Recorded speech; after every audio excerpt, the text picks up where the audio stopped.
ਚੰਗਾ ਜਨਾਬ ਤੁਸੀਂ सब करिए फिर क्या हाल है ठीक हो फिर आप नहीं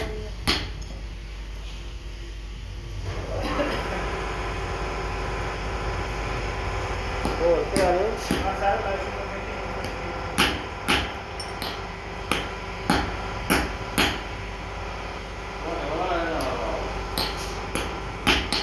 ਰਾਣਾ ਸਾਹਿਬ ਨਾ ਹੀ ਆਉਣ ਅੱਜ ਕੱਲ੍ਹ ਤੇ ਚੰਗੀ ਗੱਲ ਹੈ आजकल के फायदा है आजकल के फायदा है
लेकिन मैं आना ज़रा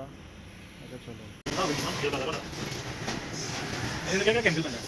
जी क्या कैंसिल करना है क्या निकल के ना गंदा का लगाना गंदा का लगाना हां जी क्या हो जाना क्या